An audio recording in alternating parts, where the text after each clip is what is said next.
So right before we get started, I just want to point out that Viltrox, they did send this unit to me for evaluation. However, as usual, all opinions are my own opinions about the product. Also, I want to point out that this is an unboxing video. We'll go through the accessories, we'll look through the controllers on the monitor, we'll look through the menu system, and then we'll get into some thermal testing. So with all that out the way, let's get going. What's on YouTube? Welcome back everyone, this is Lee, and yes, today is the day we'll be unboxing and reviewing the Viltrox DC-X3 6-inch IPS monitor, 2000 nits. That's crazy, so let's take a look. So here is the carrying case for your 6-inch monitor.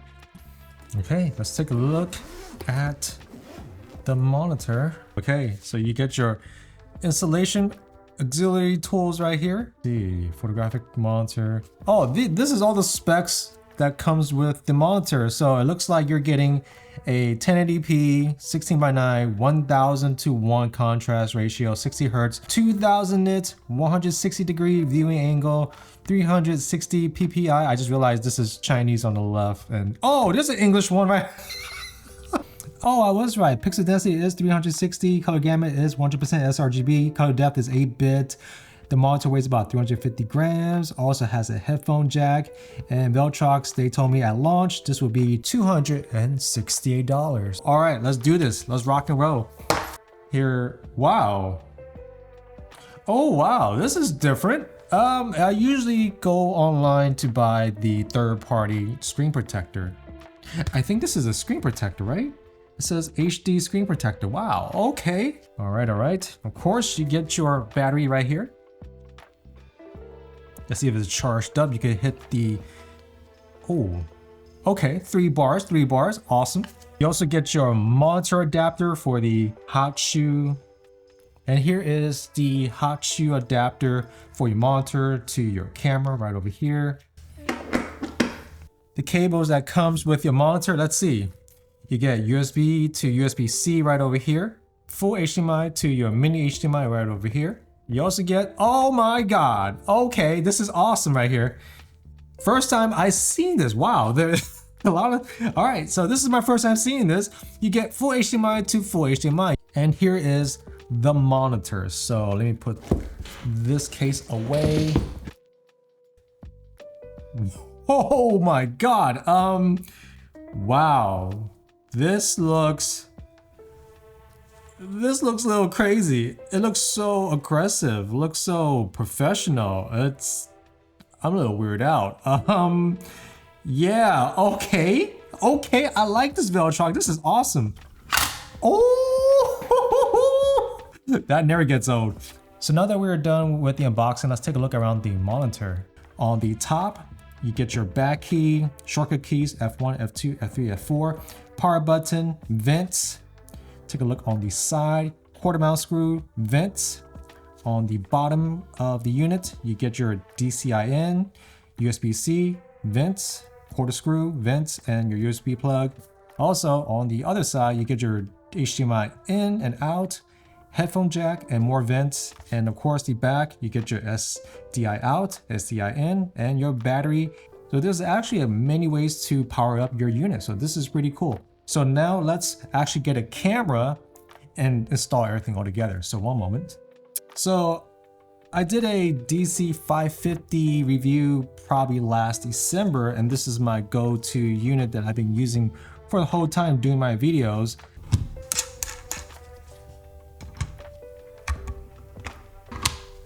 So now that we have the monitor turned on, let me run my metering, 1 second. I'm getting a reading of 1850. Not bad, okay. You know what? Let me close out all my lights here, just see if it makes any difference. All right, here we go. Okay, made no difference. It's still 1850. Okay, there we go, 1850 lux. So now that we're done with the lux testing, let's take a look at the menus on the monitor. So first things first, the first button right here, This button, the red button, is basically your back button. So if you're going to another menu and you want to go back to the previous menu, you hit this red button. And the next button is the F1 button. So let me hit F1. This will show your entire histogram, your waveform, all your menus you need to know about your scene. So that's pretty cool. Let me turn that off by hitting the button again. Now it's off. The second button, F2, is my favorite, false color, right over here. So that is pretty awesome. F3 will give you your 3D LUTs off and on. Now as for the next button is F4, and if you click F4, one second. F4, the top menu, is going to give you your volume bar, histogram, vector scope, RGB, parade, full, waveform, 3D LUTs. And the second menu is going to give you your focus peaking. You could adjust it like that.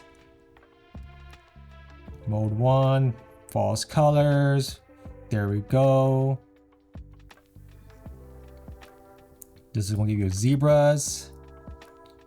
So for the third menu is basically your compositions, your aspect ratios. Oh, let me turn it off. I don't want that right now.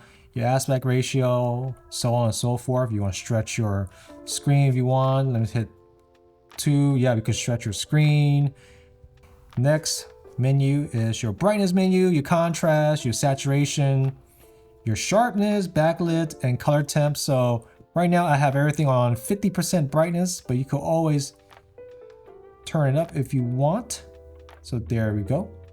And last but not least, your settings. So you could change your language, which I'm not going to change, of course. Your fan speed, got your volume control right here, your OSD menu, and your F key. So for your F key, this is really cool. F key, you could probably change what you want in your actual shortcut keys on the top with the F key option at the bottom. So the last menu at the corner. So there we go. So hey, that's pretty cool actually. Now that we're done with the menus, let's take a look at some quick testing. Now for the first test, I was very interested in the false color reading. So I'm comparing it with my Atomos Ninja V Plus just to make sure that it matches. And looking at the gray car, it looks more or less the same. And here is me in the scene with the gray car as well. My skin should be semi-green and they both look pretty good. So the false color on the Viltrox basically matches the false color on the Atomos Ninja V Plus. And as for the next test, we'll be testing out the thermals of the monitor to see how hot it gets. And also, we'll be testing out the fan noise to see how loud it gets. And also, we'll be testing out the battery to see how long does one charge last at 50% brightness. So here is 18 minutes. And at 18 minutes, we are looking at roughly 50 dB on the fan noise, which is pretty good. And we're looking at about roughly 84, 86 Fahrenheit on the back of the monitor.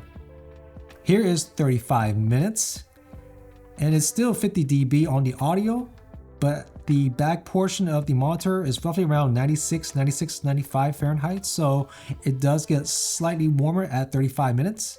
At 1 hour, this is very interesting.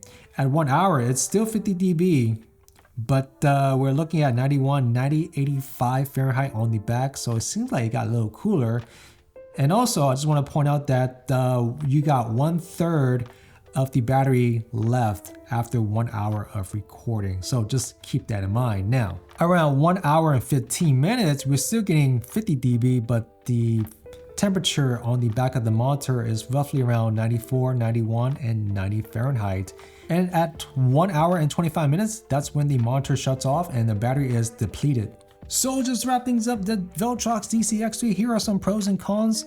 The biggest pro about the monitor is definitely the bright screen. Now, the second best thing about the monitor is definitely the hardtop. While the competition out there is giving Velcro hoods, Viltrox is giving out hardtops. So that is pretty awesome. I love this right here. And also, I love the touch to zoom. That is a pretty cool feature that I've been using a lot lately. So if you're definitely composing your shot and you really want to just dial in one specific area, you could just go to menu and just zoom right in. Now, speaking about zoom, there's also touchscreen zoom if you want. So that is very handy as well. And also, my very favorite, the false color. That is very awesome when I want to expose the skin correctly in my scene. So that's a few of my pros of the Viltrox DC-X3. Now, for some cons, here we go. If you need a micro HDMI cable to HDMI, you may need to go buy that for yourself. Also, if you need a bigger battery than what Viltrox is offering, you need to purchase that yourself. So not really a con, but just something for you guys to definitely take note when purchasing this monitor. Also, the placement of the HDMI cable. I brought this up last time, but the DC-550 actually had the HDMI at the bottom, right? So I suggested in that video, on DC-550 video, I suggested we could just put a USB-C at the bottom of the monitor as well. So we could just have two cables behind the monitor and it would just be very clean. Unfortunately, they did not take my advice and instead they just did the opposite. They put the HDMI to the side and USB-C to the bottom, but that's just my own thing. So it's not really a con. It just, I wish they just relocate some of these plugs so I can have a much more cleaner rig. So yeah, that's just me right there. I don't know about you guys. Some of you guys may actually enjoy this cable sticking out. So yeah, there we go. And those are not even cons. Those are just suggestions to Viltrox if they ever want to do that in the future. So with all that said, thank you guys for checking back. Hopefully you guys enjoyed this video. Definitely click like and subscribe. And I guess I'll see you guys in the next one, all right? Take it easy. Peace.